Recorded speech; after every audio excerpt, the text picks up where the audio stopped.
On this special episode of Narcissist Apocalypse, we celebrate our 1-year anniversary with our old pal Melissa and then talk with a survivor named Conti about her abusive relationship, generational trauma, obsessive thoughts, and healing from PTSD.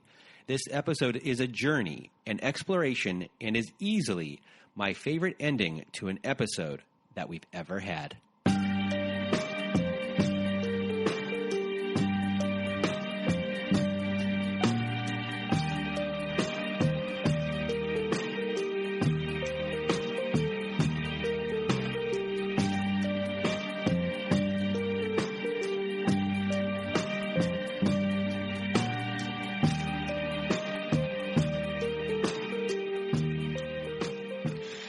Welcome to Narcissist Apocalypse, a podcast that gives a voice to survivors of narcissistic abuse.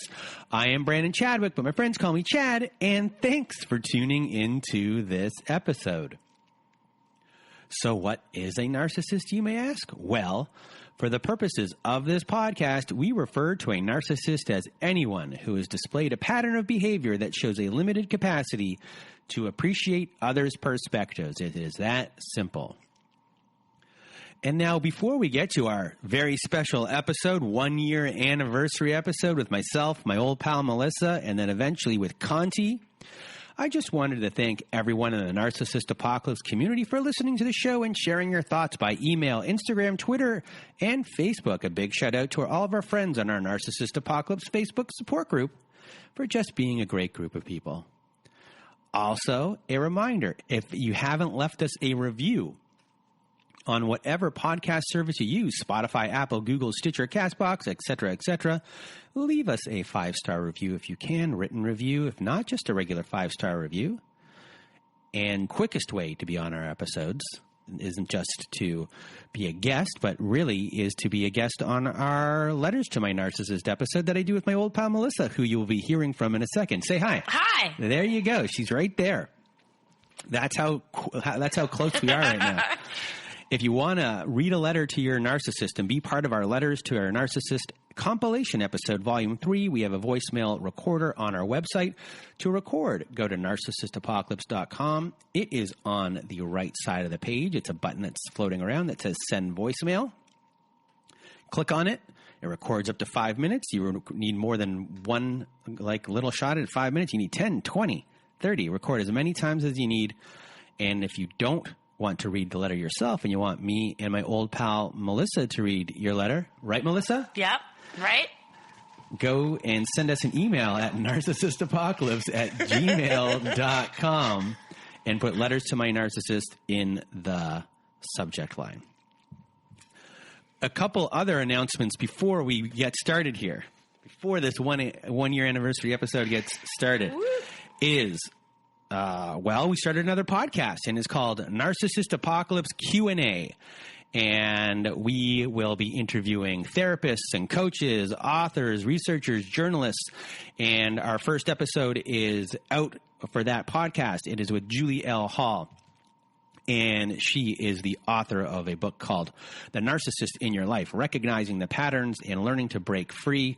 I've read the book. It's a wonderful book, and it's got some heavy praise from some big names. So go listen to that podcast.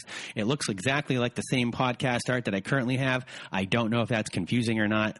It says question and answer underneath. Maybe that will help. I have no idea. I have no idea if I've made the right decision on doing that. We'll find out in the future. But go listen to that podcast. Subscribe to that podcast.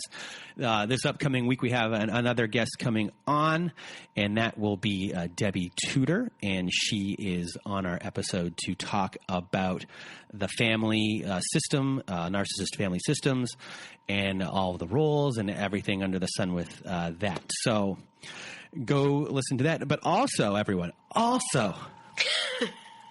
my hand is stretched up in the sky, and Melissa is staring at me. I'm being very animated over here. Also, we have our directory, abusetherapy.org. We have our initial people on there if you need help, if you need a therapist, if you need a coach. We have, I think, around 21 people on there right now signed up. for you to go and see. We're trying to add more every single week. If you're a therapist and listening to this, or a coach, and you want to be a part of that directory as well, the more we have on there, the better for everyone. And if you need help, these people know narcissistic abuse, domestic abuse, and are there to help, and are there to, if you want to reach out, if you're looking for a therapist, go to that website, abusetherapy.org. Are you going to go there? I'm going to go there. There you go. I'm going there right now. You're going there right now. And now, let's just, what's going on over there? I'm just listening to... my ramblings? Yeah. The ramblings of a madman?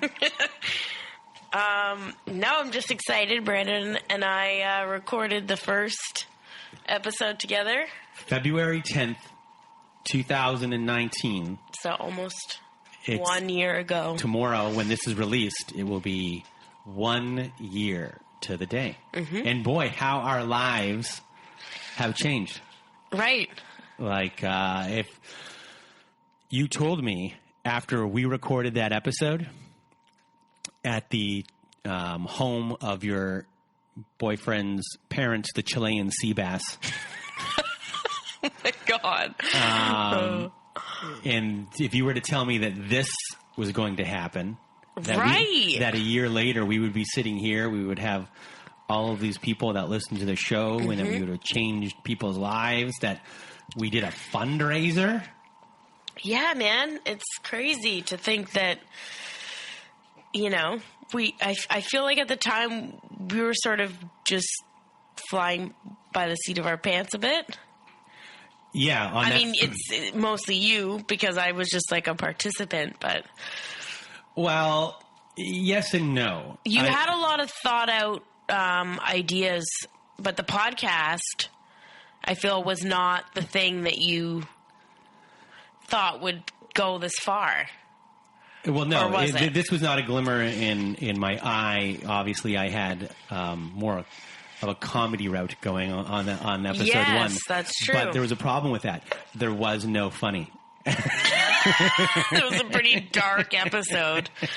And it wasn't until, I forget how many weeks after, 4 or 5, but I think it was like 5 weeks after, when I got an email from someone who resonated with your story specifically. That's right. I remember that happening. And you were, coming into Toronto, and you were on the bus, I think, coming in, and you had all of these terrible feelings coming in. And now you came in today, and you have a different set of feelings coming in. Yeah, I don't really think about this person anymore.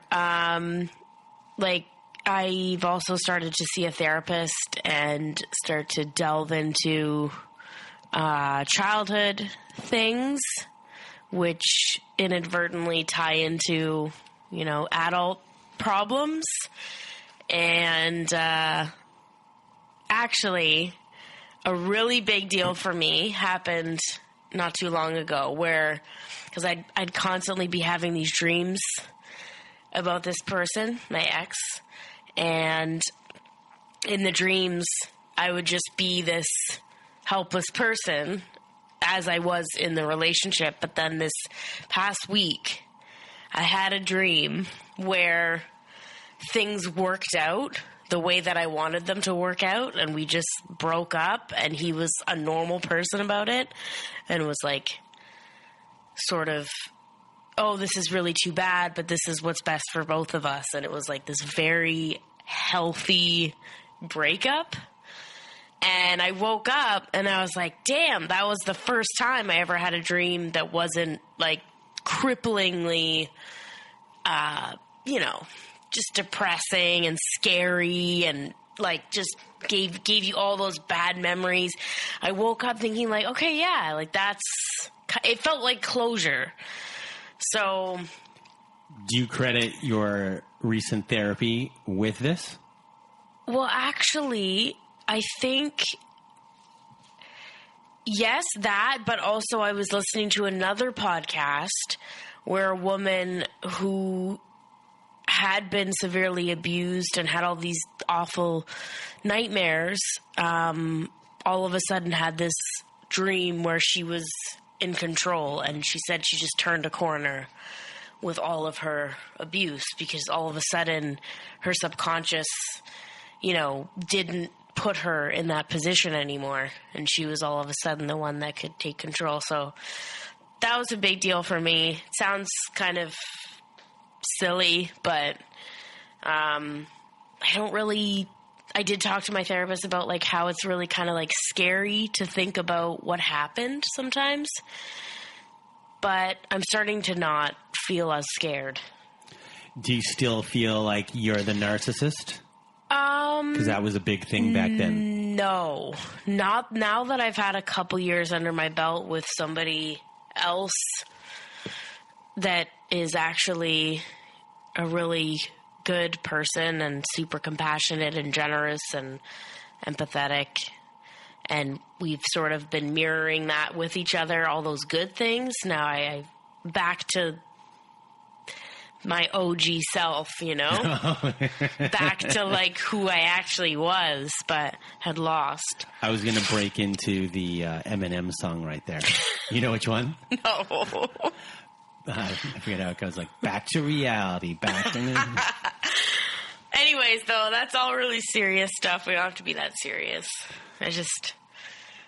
Oh, no, well, you've had a year. You had a big year. Yeah, a year is... Because, the shape you were in that day...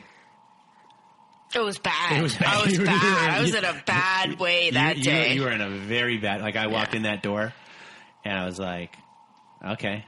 Yeah, that was poor you. You had to deal with like a train wreck that day. And like self-imposed train wreck too. I wasn't just like, I'm just gonna chill out till Brandy gets here. It was like, I'm just gonna drink and be depressed and then be interviewed, So we had a good time. It was good, I guess. So, one of the things for me within the last year, and hopefully we're not boring anyone while talking about... I feel like we are. I feel like I just was... I don't even know if I want people to hear that stuff. I feel like I'm just talking about myself. The one thing, this being the year anniversary, like a big thing, as the momentum kind of picked up with everything, I'm like, something's going on here. And, when I showed up in Hamilton... the first time at the kitchen table when we did the first Letters for a Narcissist, I think I said to you while I was there, like, something's going on. Like, as I said before, this is like a car ride right now. It feels like we're in a car ride. We're in a ride. And people are joining us on this ride. And me getting on the go bus. Did I go on? I got there through the Go Bus the first time. Getting to your place was like a pilgrimage for me to see you again, because I don't think I saw you within those like probably 4 not. months. So it felt like I was returning home to report back in a way, like for me, you were the only one that knew what I was doing. I didn't. Yeah, I guess so. I didn't tell anyone else what I was doing. But didn't you have a few episodes at that point? I had episodes with other people, but I didn't like tell my friends what was going on. It was very much still like you and I kind of... It was just a thing like I was only sharing with you. Yeah. So... when I got there, I was just excited to share with you, like, this is what's happening. Like, listen to these letters, these super intimate letters, and like, people are sharing stuff. I remember that we were really like moved by those letters, and then that would have been like the midway point, I think, because that was like June or July. That was June. That was in June. So, and we didn't start a regular schedule because ours was in February, but we didn't start a regular schedule until end of April, beginning of May. So very quickly when the regular schedule started, and I was doing 2 a week back then. I was doing 2 episodes and I was not doing any vetting. Someone got a hold of me. I'm like, pick up the phone. I'm putting on the recorder. Let's go. There was no process at all. And we just went. There was no, like, I didn't have any basis of, is this too long? Are people going to stop listening? Like, storytelling ability. We were just trying to put out as many episodes as possible. And then when I started getting statistics and I started realizing, oh, we put out an episode on Monday, and then we put an episode out on Thursday or Friday, people wouldn't listen to if they didn't listen to the one before, they might miss that episode. So it wasn't fair to whoever had the Monday episode, because all of a sudden you're getting cut off, and someone's going to listen to this other one first, and then if they might not listen to yours. People, there's only a certain amount of time during the week that people have for listening to podcasts. So that kind of became a thing. Eventually we changed. And then, people started kind of coming on board. Billie Jean came on board and it helped us. Hello, Billie Jean. Hello. And hope you're doing well out there. And then kind of things grew and grew. And I think by beginning of September, I was like, this is now a job. Mm-hmm. Yeah. And at that point, it was like, okay, this is how many emails I'm getting a day. This is how long it takes me to write back. And then when I write back, then as soon as I finish writing back, all of a sudden, all those people have returned those emails. Yeah, because I don't know if anyone knows this, but Brendan's doing this completely on his own. I'd love to take credit, but I don't do any work whatsoever, except come on the podcast every few months. And now there's like a community, right? It's not just you're getting random people, random voices. It's like now there's a community online. For like the Facebook support group, we have Jules who helps me out there and is fantastic. And so she's helping out. Okay, shout out to Jules. My bad. And so it just kind of snowballed. And if you were to have told me on February 9th or February 10th of last year when we recorded this episode that this would become my life, it was not even a thought process of mine, not even close to a thought process of mine.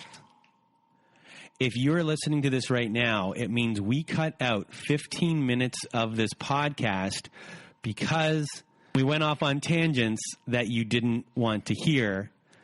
So now, on behalf of myself and my old pal Melissa, say hi. Hi. We're just going to get out of everyone's way. And here is our episode with Conti. Welcome to Narcissist Apocalypse. I am with Conti tonight. How are you? I'm good. How about you? I'm good, and we got the giggles now. So you're going to tell us your story this evening, and it's related to generational trauma. And, it starts off with a grandparent, and then, it goes into your dating life eventually. And I guess that's the bulk of what we'll be concentrating on. And I guess before we begin, I actually, and see, I told you I was going to flub over my words, and I'm doing it right now. Sorry, continue. I should warn you, I am a nervous giggler, so there will be giggling at inappropriate times. Well, I before this even began, everyone, I was talking about how I flub over my words a lot, and I just did it, and I'm going to keep it in. So now I'm just blabbering. I'm going to get out of your way. The floor is now yours to tell your story, and thank you for being here with us tonight. My mom was born into an extremely toxic, extremely abusive background. Murder, rape, drugs, all of that. My dad, not so much, but he was the ultimate distraction. My mom was the third of 6 marriages with my dad. I was thankfully the only child born of that. either way, it was a problem that started a long time ago. With me, my dad was not really there. My parents got divorced when I was 4. My mom moved the States away. We ended up homeless for a little while. It was a whole thing. My mom sent me to live with her parents, who she figured after years and years and years had mellowed out, and they really hadn't. So she sent me to live with my grandparents from ages 9 to 13, and it started out okay. It started out fine, but as soon as my mom was trapped trying to go back to school and trying to get her life in order and trying to do everything,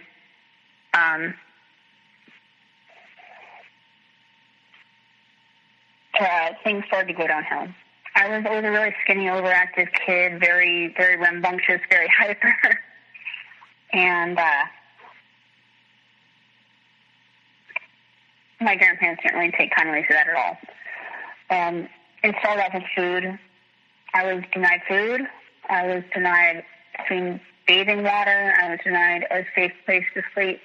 I was often locked outside of the house for hours and hours. Basically, you can just kind of wrap my whole childhood up into a series of unfortunate events and a series of increasingly alarmingly amounts of isolation. So that was the environment I grew up in. I did go to my grandparents' house at 14 when my mom finally got her shit together, or got her life together and got her new degree and got a new job. But the damage was kind of done. And she got me into therapy pretty early on. I was diagnosed pretty early on with, 14, with OCD anxiety was the first time I was diagnosed, and had been in and out of therapy for a long time. But some of the things my grandmother would say and do was, there was like endless catchphrases, like things she would say over and over again that got lodged in my head over time. There was, what the fuck is wrong with you? There was, no one will ever love you. There was, you're too weird for anyone to care about. There was, there was actually a running bet in my family for a very long time that I would end up a teenage dropout with a bunch of kids, addicted to a bunch of things, with no one who would ever actually care about me. And as a kid, as a teenager, I was really, really determined to prove all of that wrong, so I pushed myself very hard. And I did end up actually getting into to major university, and I was the first one in my family to get admitted, let alone go and finish. This relationship started in my the later half of my junior year of college. It was actually... So your relationship with your narcissist? Yes. Okay. He wasn't the first one. Actually, there was another one before this that was literally homeless, and it just took me a long time to catch on that he was homeless.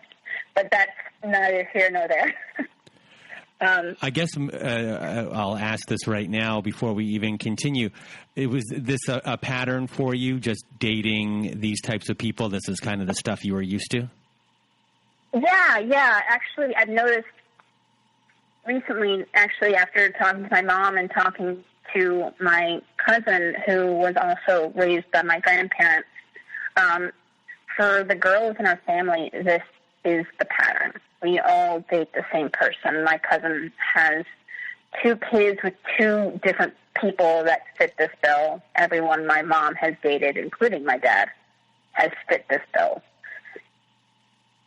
Next to everybody that I've dated has fit this bill, just not this bad. So I was in my junior year of college. I had spent a year by myself because I decided to take a year off of dating after the last guy to figure things out, because I knew that if I keep ending up in the same situation with the same person, then the only constant in this experiment is me. So what makes me get into these relationships over and over again? So I did that, but I didn't actually do any of the work. I just spent a year alone. I didn't seek a therapist. I didn't read anything. I didn't even know what to look for. So I just spent a year alone.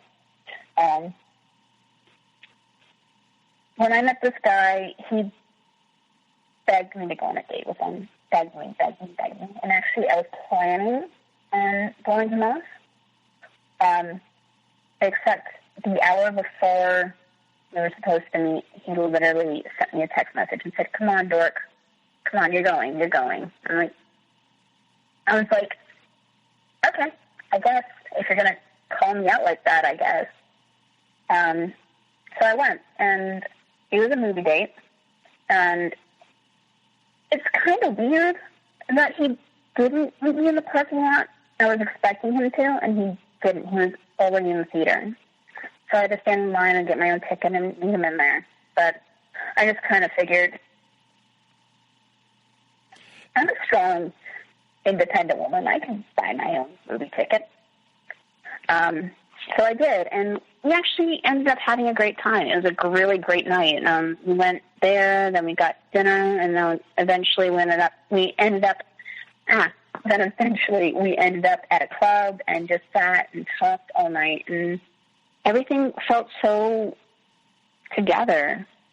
And if I'm completely honest, just because of my own insecurities, I didn't think that he would show any more interest. I figured it was a one and done, would not contact me again. It was just done. It was not. Why did you think the that? Next morning. Well,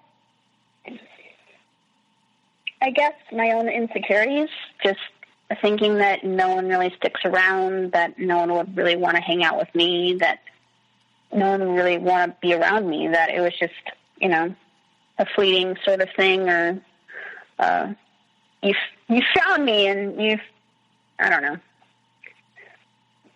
figured out within the night that I was not what you were looking for. I'm not exactly sure, but it definitely played on insecurities.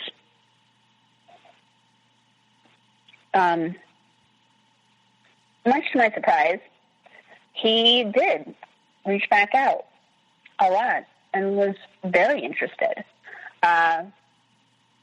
We started hanging out all the time. We were going out all the time. And it seemed like everywhere we went, everybody knew him.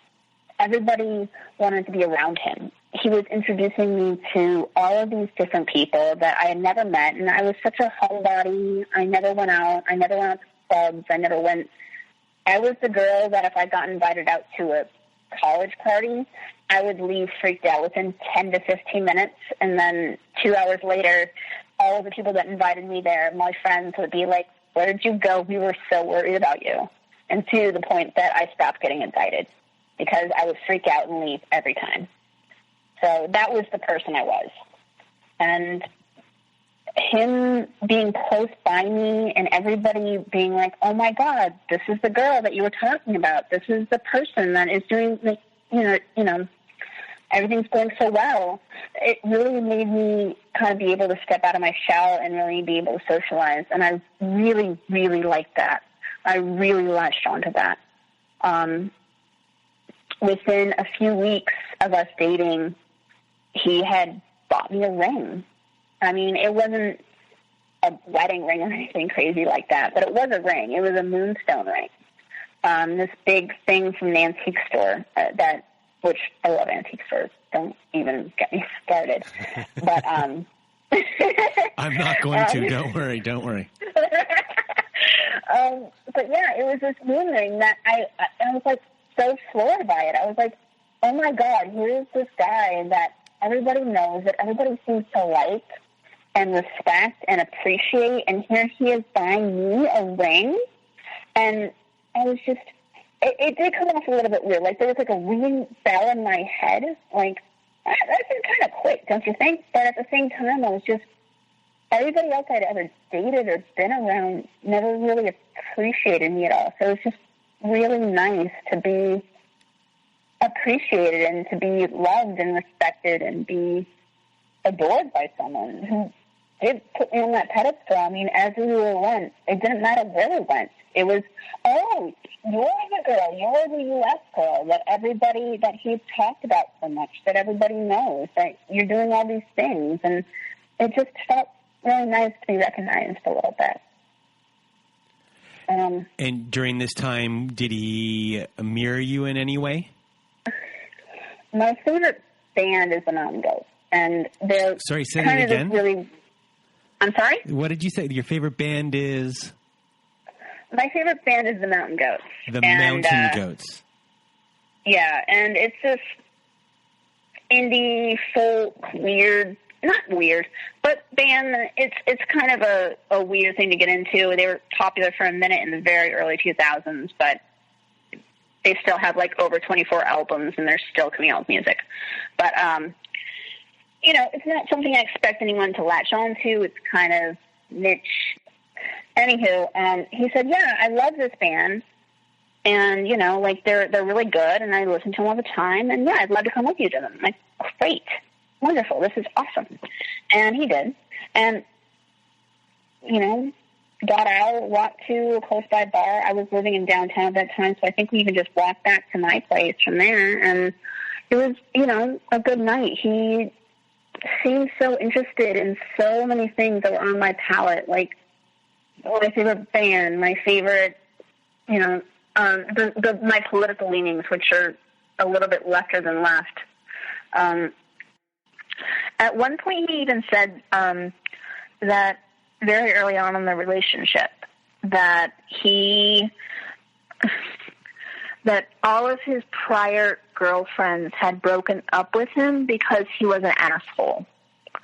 But he really, really worked on himself, and he wasn't that person anymore. Which also just charmed the hell out of me. Like, oh, you've had hardship. Oh, you've recognized faults of your own. You've been introspective and decided to change some things. So that was really just a big, oh my God, this is great. Someone who can recognize their own shit and try to move forward. Meanwhile, that's a red flag that he was giving you right there. What other red flags were being thrown your way during this period where you were being, I guess, love bombed, mirrored, trust building? Right. When I was a kid, my dad, being a big partier, he would drink and drive a lot, especially on cliffside highways and things. It always really freaked me out. So it was never something I ever entertained or even, you know, considered to be a possibility. I remember once when we were first dating, we went out to a party. I can't even remember who or where, but a friend or he had so many friends. But, you know, we were both kind of drinking the whole time, and, you know, I was thinking, you know, we'll leave your car here, we'll get an Uber, we'll do something, and at the end of the night, he said, you know, I'm fine to drive. I'm like, are you sure? You've been drinking all night? As have I. Neither of us are okay. And he was adamant about it, and at that point in the relationship, I didn't know him well enough to see when he was actually drunk. And in hindsight, he was definitely drunk and should have never gotten behind the wheel. And I remember us getting in the car and me saying something along the lines of, I'm really nervous. Can you just really take it easy? And I believe the literal, or at least the close to line he had was, the key was to be James Bond and to drive like James Bond. needless to say, the whole drive home, I was gripping the what do we even call that? The grip handle? Something like that. The safety handle? The safety handle? I'm not sure. Like the handle above the door. The dry cleaning handle. That's where you kind of stick it. Yeah. But, and I figured, it's just a one-time thing. It happened once. It's not going to happen again. It happened a lot. More than I wasn't comfortable with it the first time, and I definitely wasn't comfortable with it the following times, and I should have said something, but who was I? He was driving like James Bond. And you liked him. I liked him a lot. Did you feel if you said something that the relationship would be over when you did those things, so you just kind of went with it? Oh, absolutely. I was terrified the entire relationship that it was going to be over at a moment's notice, that all the things are just going to fall apart like, I don't know, like snow or something, just crumble. So did you eventually end up, like after this period of time, when your trust is built, everything is going well, at what point do things start to fall off, or maybe you start to become devalued and fear, obligation, and guilt start running your life continuously? I'm trying to think of when the whole guilt thing. I mean, I feel like the guilt thing started off pretty immediately in hindsight. I mean, I just didn't recognize it as that. I think shortly after we moved in, around the 4-month mark, we moved in, and I gotta be honest, apparently these are signs of PTSD, but there's a lot of things I can remember the beginning of the relationship, and I can remember once we moved down here, but there's so many things from when we were living together that I just can't remember. And I was trying really hard to. Like, I was really trying to dig those things up. And the only thing I could really remember, besides a couple of really nice things, like him bringing me dinner while I was taking a bath, or dancing in the kitchen, or a nice night out. Most of what I remember is like a single snapshot of myself having a panic attack against the wall, like with my knees to my chin while he screamed at me. And I'm pretty sure we were both inebriated when that happened, but it happened a lot. And my panic attacks ramped up really badly during that time, to the point where I actually got a therapist. But one thing I do remember very clearly, we went on vacation to meet his biological father in Connecticut, I think. Yeah, it was Connecticut.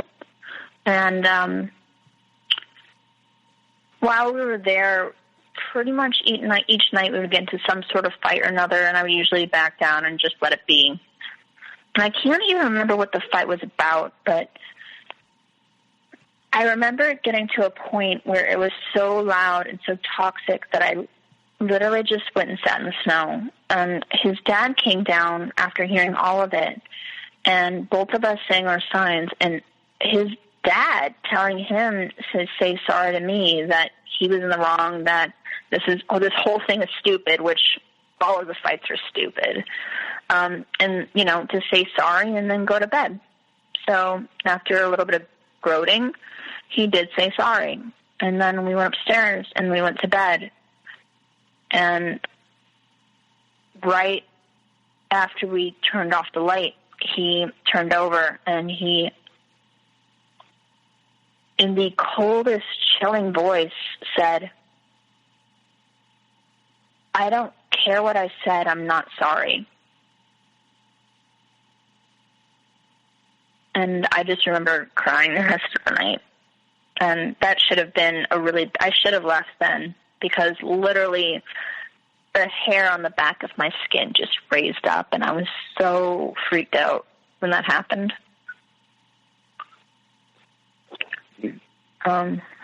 And that was, I think, a little bit less than a year into the relationship.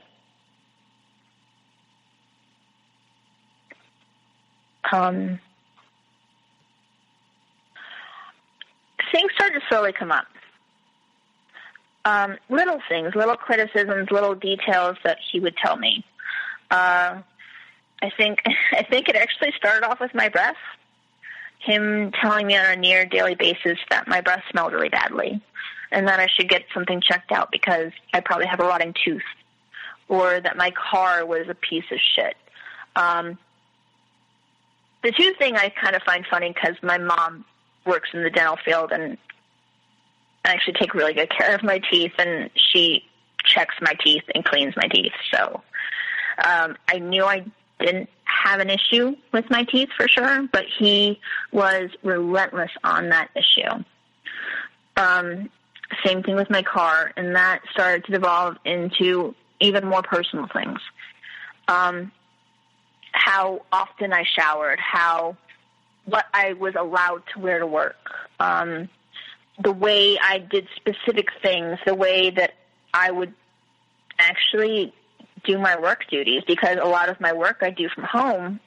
So he would comment and criticize and try to control and change my work habits as well. Tell me that,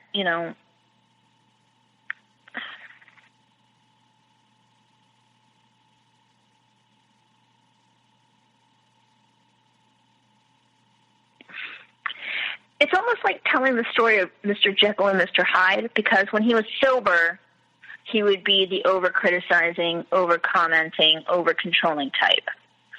But when he was drunk, he would be the waking me up at 4 o'clock in the morning to scream at how worthless I was and how there was so much wrong with me and how I was so broken and how he could leave at any time he wanted to, and just scare me into just crawling up in a corner and screaming that he would stop, or eventually getting to the point where I would start recording him when he would come home. So it's kind of like Mr. Hyde and Mr. Not So Bad Hyde, or I'm not sure. When he did those drunk antics, did he remember the next day? Or did he use that as an excuse?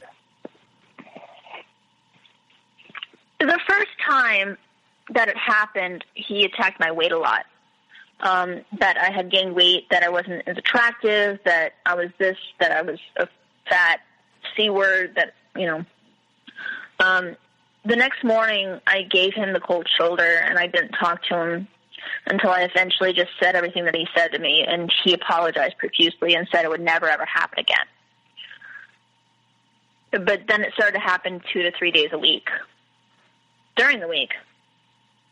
And each time it would happen the time after, he wouldn't apologize at all. He wouldn't recognize it. There was many times where he would follow me from room to room while I would just keep saying, please stop, please go to bed, please stop. And he would just follow me from room to room and just scream at me, or try to take his keys and try to leave, and I would have to hide his keys.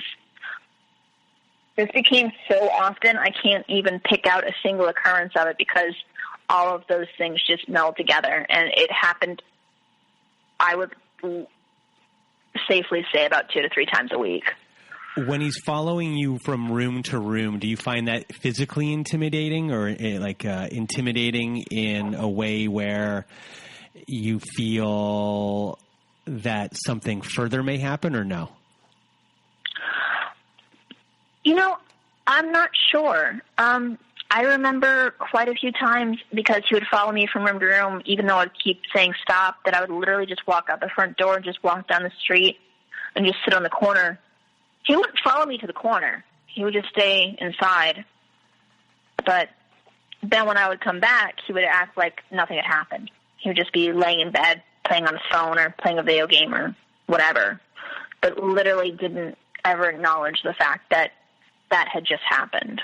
So I don't know if I was really scared physically. I think I was just really, really overwhelmed. Also, mind you, this is happening at like 4 o'clock in the morning on a weekday. So how did this affect your work life? Oh, dear Lord. Jeez. I was incredibly sleep deprived because even when he wasn't pulling those antics, he was up till 7 o'clock in the morning in our bedroom playing video games on full volume with full brightness, even though when we moved in, literally set up a place in the living room for him to play if he wanted to, knowing that we had different sleep schedules. But said, I can't even remember what the excuse was. I really don't. I don't even know why I bought it. But did you put up a stink about that, or did you let that slide? I did a little bit. I did a little bit, but I really just let it go real easy. I was just, whatever. Just when you did, I remember once we tried to. When you did put up a stink about it, did he enjoy the conflict of it? I don't know if he enjoyed the conflict of it, but he immediately came back with a conflict, with a big fight, with a big, huge blowout discussion about, like he should be able to do this and I should. Like it's not. He may have. I don't know if. I wouldn't be surprised because he was always kind of looking for that blowout. That me saying anything always led to a blowout, and so I became really. I was always not strike that. I was always really non-confrontational to begin with. So if I did say something, it always led to something. So that made it even worse. Mm-hmm. I wouldn't be surprised. I mean, at one point I ended up trying to sleep with a face mask and earphones in, or not earphones, earplugs in, and that didn't work out well, but from there, his attacks on me just kind of became worse. I with my whole OCD anxiety thing, when I get nervous, I kind of tend to pick at my skin a lot, specifically on my head. And every time he would catch me doing it, he would either just straight up scream at me or he would hit me where it was happening. And I kept trying to explain to him that, that hitting me wasn't going to help, screaming at me wasn't going to help. It's just a nervous tick. I don't even notice I'm doing it half the time. I mean, he chews his nails constantly, so I was like, same thing. It's the same thing. You're chewing your nails. You don't even realize you're chewing your nails. I'm picking at my skin. Don't realize I'm picking my skin. I don't hit you for chewing your nails. Maybe don't hit me for picking at my skin a little bit. Never got through to him. He never understood why I would get angry when he would hit me.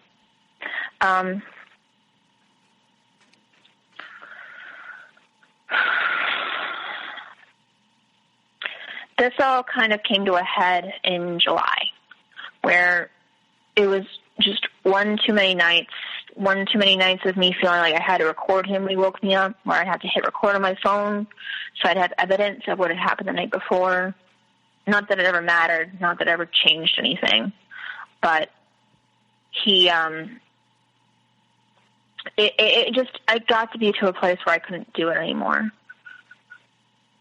I mean, there was also a lot of bogus stories about being with people in bars and hanging out in parking lots and things that didn't really make any sense at all. And the continuing guilt trips and I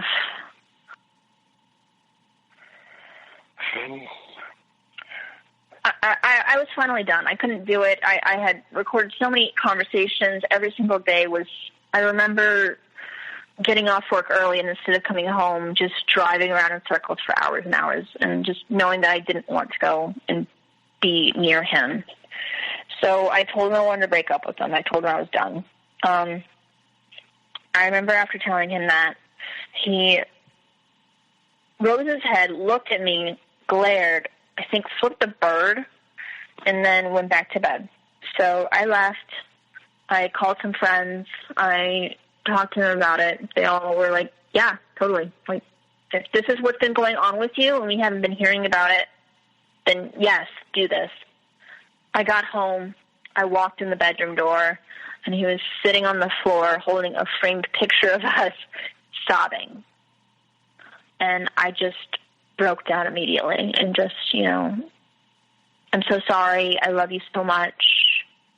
I don't want to hurt you, but I don't think you're happy here. I think it's causing you some duress, some stress, and maybe you should go back home and, back to a place where you feel more comfortable, and maybe we can work on it. We can work on it and, find an equal footing again. And, you don't have to do it now. You don't have to do it later. Like, take the month and do it. At this point, even after he had moved out, I was still just in this ginormous fog, just everything from the time he got the DUI until that point then. It's like I didn't know what was up from what was down. I didn't know what was left from what was right. Everything seemed really jumbled up and confused. I don't know. He called me one Sunday, right over like a FaceTime sort of thing, and said, I don't see a future with you. After all the weddings we've been to and all the things going on, you are not the person I would imagine marrying, and I really need to think about this right now. I really need to think about that right now. And he was totally stone cold sober, stone in the face. And of course I was just sobbing. And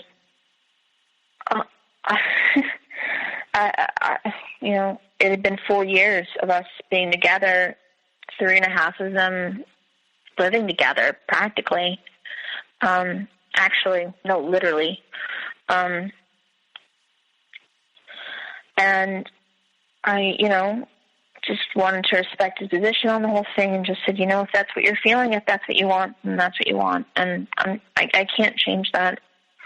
So hung up, figured, didn't know what was going to come after.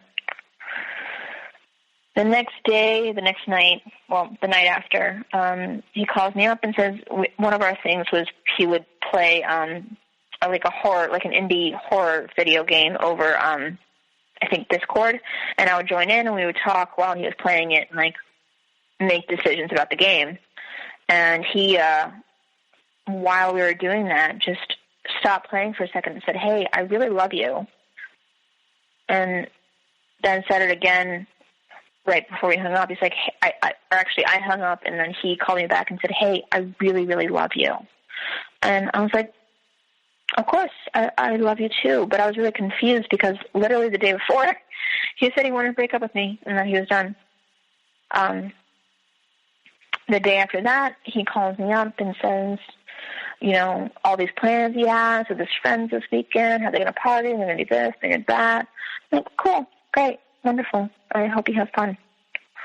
That Thursday, he calls again, or I think we're just talking, and he says, he makes some sort of remark about me coming up for the weekend, and I was like, well, I thought you had plans. I thought you were doing stuff. And he's like, oh, yeah, no, you're right. I can't even. That Friday, he's like, hey, so you're coming up tonight, right? And I said, no, never talked about it. We never talked about this. And why do you even want me there? He said, I miss your presence, or I miss your companionship, which struck me as kind of odd because what a weird way to phrase something, like talking to someone that you either A or B are trying to fix something with or something else. I miss your companionship? Anyways. I say, okay, well, I made plans for tonight, so I can't come up tonight. But tell you what, I'll pack a go bag, and I will go over there tonight, and I'll leave first thing in the morning. Okay, great. Have fun. Enjoy yourself. That's what he said. Enjoy yourself. Have fun. He knew these friends. We knew them together. They were a couple that had just gotten married. It's not like there was any sort of thing there. Everything's going great. I talked to them a little bit about what's going on. About 2 o'clock in the morning, we're still up watching TV or something and playing Rummy and just talking. And I start to get these messages from him. And they're literal just word salad, just screaming at the bench, just paragraph on walls and walls of paragraphs, just screaming at me and calling me all sorts of dirty names and how it was a lot. And I think I didn't even answer. I just went to bed. I can't do this. I woke up in the morning. I think it's 7 o'clock in the morning. I got my keys and I answered him back. I'm like, do you just have a thing against me having fun when you're not there or something? I'm not sure what's going on. And it just started the whole thing over again. And where he just, I don't think I even said anything. I think he just kept going and going and going with paragraphs and paragraphs and paragraphs of just obscenities, of accusing me of all sorts of things. And I finally got back home and I was shaking really badly. And one of the last things he said was, well, I'm going to go take a nap, and I'm going to be awake. I'm going to be asleep for about an hour and a half, 2 hours. If you're not here when I wake up, consider this whole fucking thing done. And I don't know what it was about that message in particular, but I literally got my keys. I got back in my car. I went to the store. I bought a bottle of wine at 8 o'clock in the morning. I went home, I drank all of it, and I went to sleep myself. Because I just didn't want to even be in a position to drive. I didn't want the temptation. I didn't want to go anywhere. It freaked me out.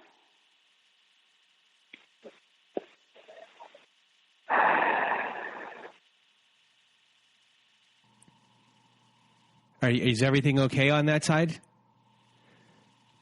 I'm sorry? Are you okay? Yeah, I'm okay. Okay. I'm all right. I'm just... it's kind of a hard place to go to.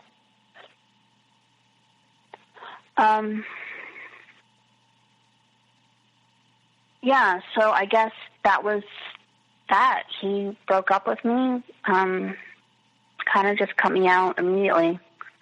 I really wanted him back. I really wanted everything back. I can honestly say I believed most, if not all, of the things that he was telling me. And knowing that I had had problems before with mental illness and him, and not him, but with my own traumas and my own things going on, I knew that I had things I needed to work on. So I figured it was all me. It was totally all me, and I was at fault here. And not to say that I'm not on a certain basis, but I decided to seek out therapy again. And so I got a therapist, and God, my mind was so messed up. It felt like my head felt like being in the center of a hurricane, where if you're right in the center, you can see all of the chaos around it, but you think you're safe, but you're really just in the center of a huge mess. In hindsight, that's how I see it, but at the time, I think that's kind of where my head was. It was just a lot of chaos. There was a lot of things flying all around, I couldn't put things in the right place. I felt like I really didn't have friends. Like I really didn't know who I was. Like I was just this empty shell of a person just walking around and not really knowing much of anything.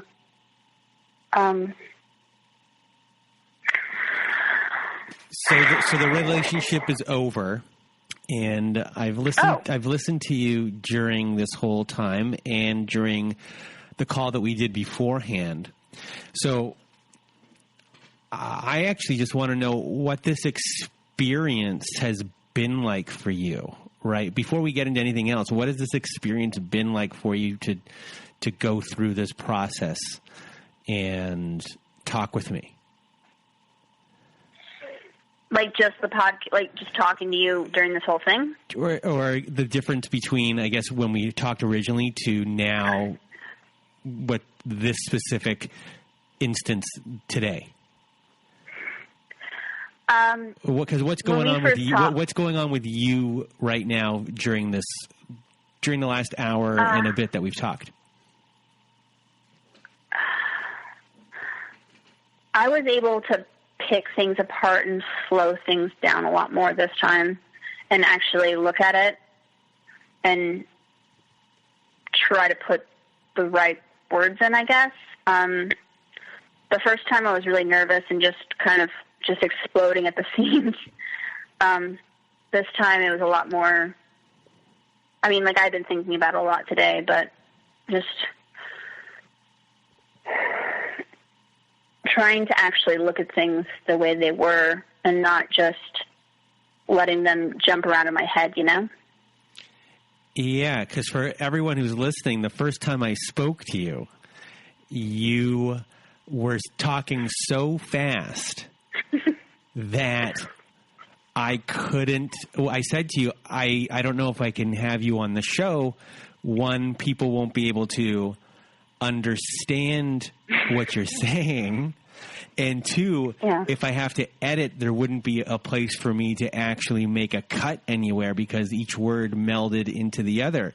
And today, you just weren't slower than before because I asked you to look up on YouTube ways to slow down while talking. And today it was the opposite. And I'm curious on this side because whereas last time you were speeding through things and you weren't feeling things, a lot today I felt that you were feeling a lot of the stuff you were saying. And I could hear it on the other side of what might be going like with breaths and things like that. So I was really wondering how this process of the slowing down has affected you, because there was a difference in listening to you feel maybe pain or being upset, where last time you didn't have that emotion at all. So I was curious. Wow. I have quite a few nervous tendencies that tend to keep me from feeling, which is something I've been experiencing and learning about in therapy. The first time we spoke, I was really nervous, and I was just speeding through things and just getting them out, but it was like almost like looking through frosted glass where you're seeing things, but you're not really seeing things. Where as soon as we got done talking the last time, I swear to God, I felt everything all at once, like all the things I said, and then it was just this 24-hour cycle of me just overthinking and overanalyzing everything, and just I knew I had to slow down. I knew I had to actually feel the things and remember the things and just actually pick them apart and really look at them instead of just glossing over the snapshots. I don't know. So when it comes to, I guess, do you have post-traumatic stress disorder? Yeah. So when it comes to post-traumatic stress disorder, and you also have obsessive thoughts, how is that playing out in the aftermath for you? There's a lot of rumination. There's a lot of picking one thing or one situation or one conversation, or a conversation that hasn't happened yet or will probably never happen, and just overthinking it into oblivion, or just picking it apart, or just I'm just picking synonyms at this point. Are you the conversations that you're making, not that you're making up, the conversations you're having or obsessively having in your head, are they with yourself or are they with another person? Like, are you usually with another person? So who's that person you're talking to?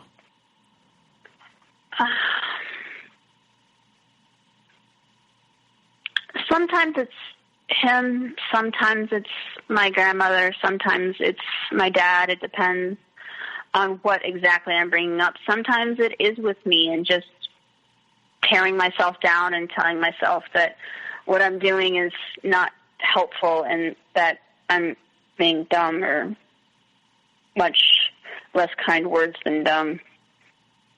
And so you, with your therapist, because I have no experience in PTSD, I'm not a therapist at all. What kind of things for people that have PTSD and these obsessive thoughts? What do you work on, and how do you work on it? Because I'm sure there's a lot of people that are listening that have these issues. I've talked to a bunch of people with PTSD, and most of the time, it's just not a great fit to come onto the show because it's a lot of jumping and it's a lot of jumping in conversation. So a sentence could start off one place and then it ends up somewhere else. It's hard to follow. You laugh about it because it's I'm sure that's with you. So how is, I guess, in the aftermath, let me, I guess, kind of go back and, like, because I have no idea where I was in that conversation at all. Who knows what's going on? So how are you and your therapist dealing with it, and what kind of practices or whatever modality your therapist is working with? What are you doing to help you with your PTSD and your obsessive thoughts? Do you do EMDR or anything like that? I have done EMDR in the past. Not this time, but I have done that one before, which was great. Multiple therapists. I think this time around it's more like trying to slow my head down and recontrol what I'm responsible for versus what other people are responsible for, and not one of the things that is really prevalent is I tend to walk into a room and kind of try to base what other people's, like, try to guess what they're going to do next to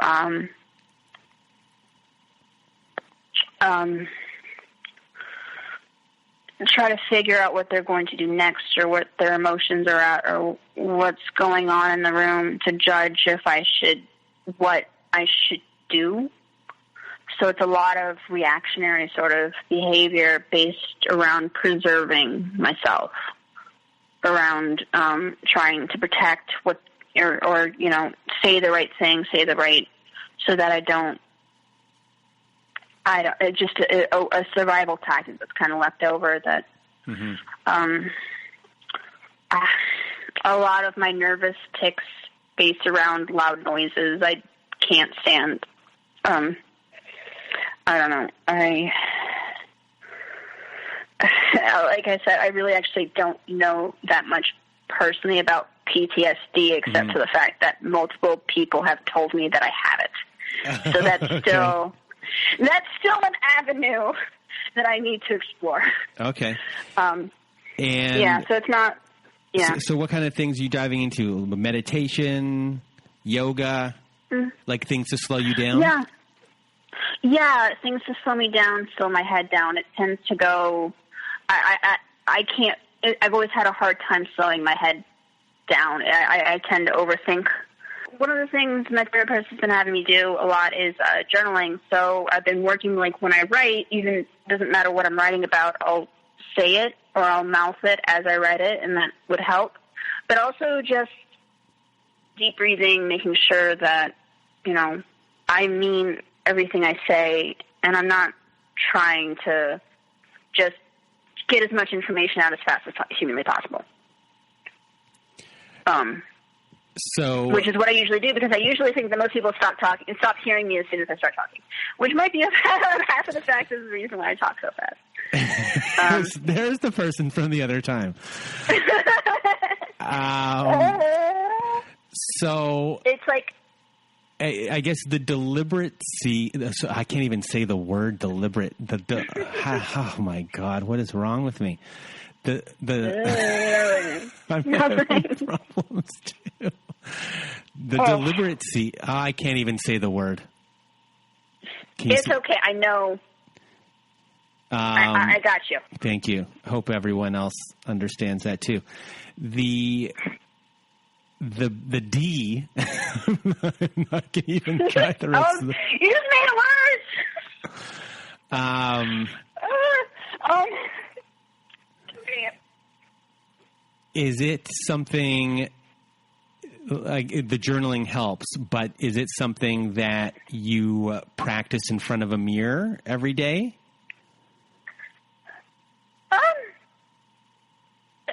Not necessarily. I was literally just practicing because I knew that I talked too fast to do this, so it was at, because there was a point when we were talking, and I don't know if I would edit it out because there's this very long pause at a certain point, and I'm sitting on my end wondering, did you hang up?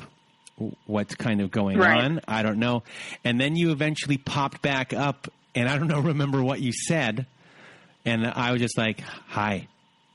And is that something where you're feeling words that you're saying and connecting the emotion for the first time?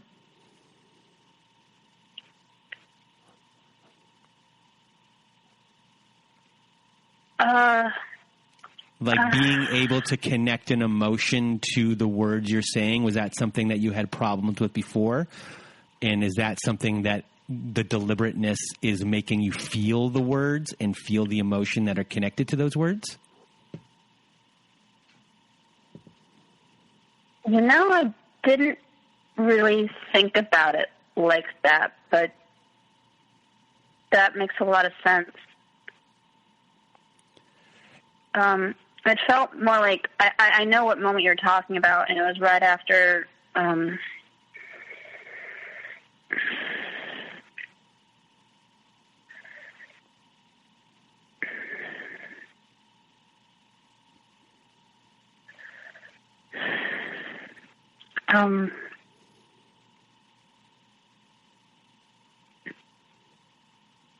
guess putting words to feelings in general is kind of hard, but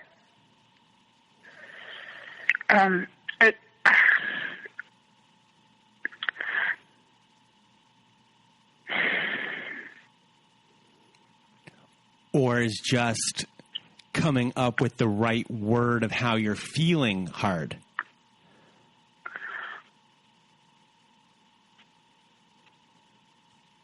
I think it was more like, because I deliberately slowed down and decided to deliberately speak and say each word and actually think about what I was saying, that by the time that the feeling part of my brain caught up to the thinking part of my brain, they were actually able to meet for a second, And it wasn't a good feeling. It was like an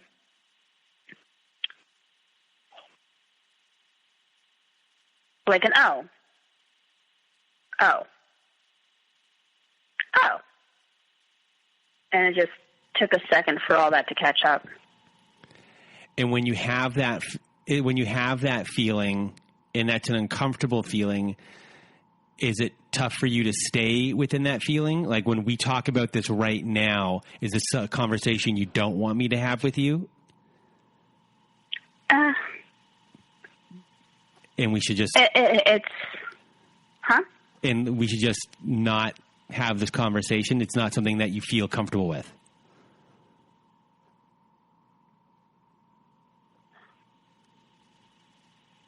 I think a big reason why I ended up here to begin with was because I avoided for so long having uncomfortable feelings. So, like, actually acknowledging them and recognizing them as being real instead of trying to fix them and just let them be. Does that make sense? Mm-hmm. So that's one of the things I've been trying to work on, is realizing a feeling, feel a feeling, let it be. Let it be. Just be was my affirmation for about a year, about 8 years ago. That was my affirmation. It was just be. And just be. And whenever I would walk around, I would think of myself as an actual bee. And I would think of the colors of, I was yellow and black. And when I would get in, my head would start moving in different directions, I would say to myself, just be.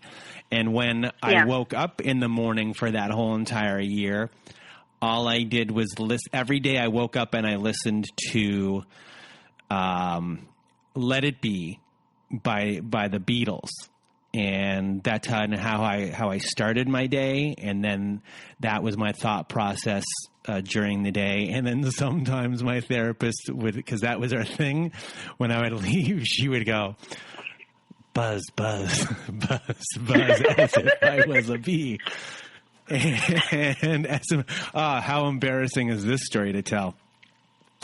Look at the direction this podcast has gone, and we've gone off the rails here. This is an interesting version of this podcast. So I guess these are the things that are going on in the aftermath. And as far as relationships and things go, you're probably, very far away from entering one. Like you're trying to build yourself back up from the bottom. Like completely, you have to rewire, I guess, your brain. Everything. You're doing everything. Because, this is generational. And I guess the buck is stopping with you. Like, you're determined, this is... I am incredibly determined. After you're the last generation that this is going to happen to. If or when you do have children, if that's something that you ever want to do, this ain't happening to them. No, Jesus Christ, I hope not. That's really what the bottom line is that at this point, as my therapist says, I am undateable, but I will get there. There's something kind of, I think during our first session, which she's the one who told me, by the way, that I was dating a narcissist and started to get me out of this funk, and which led me on to actually do more research and find your podcast eventually and read stuff, and I don't know. Anywho, she was like, the house is burned down and it's all but rubble, but the structure is good and we can rebuild that. And there's something kind of really beautiful but also terrifying about knowing that you're in charge of building your own castle and designing it the way you want it to be, and being the person, you get to create the person you want to be. And it's not who you were, it's not your past that built it. You have the power to change it. It's really difficult. And it's really hard work, but at the end of the day, you have the keys. And there's also something really terrifying about that. Should I really be trusted with these? Should I have these? Somebody with a contractor's license should probably have these keys. So you're learning to trust. You have to learn how to trust yourself. Yeah, exactly. It's... So knowing that I have the power and all that, happy, fun time, daytime stuff, but also the terrifying part of, oh no, I have the keys. Mm-hmm. Oh no, it really is all up to me. So I guess before we end off the show here, of me being a bee and you being a bee, Twin bees. Do you have any parting words for everyone? Any words of wisdom? Just be, man. Just be. Just be. And a 1, and a 2, and a 1, 2, 3. When I find myself in times of trouble, Mother Mary comes to me, speaking words of wisdom. Let it be. And in my hour of darkness, she is standing right in front of me, speaking words of wisdom. Let it be. Let it be. Let it be. Let it be. Let it be. Whisper words of wisdom. Let it be. Let it be. And when the broken-hearted people living in the world agree, there will be an answer. Let it be. Let it be. For though they may be parted, there is still a chance that they will see. There will be an answer. Let it be. Let it be. Let it be. Let it be. Let it be. Let it be. Yeah, there will be an answer. Let it be. Let it be. Let it be. Let it be. Let it be. Let it be. Whisper words of wisdom. Let it be. And there we go. There's the was that a duet or was that what was that? Jesus. Was this just an elaborate hoax to get me to sing awful again? It is what it is, and I thank you for sharing that song with me, and I apologize for everyone who had to listen to it. I thought it was, I just wanted to sing with you. I thought it was appropriate for us to do. So it works. It went well, I think. Thank you, Conti, once again, and thank you, everyone, for listening to this episode. Have a good night.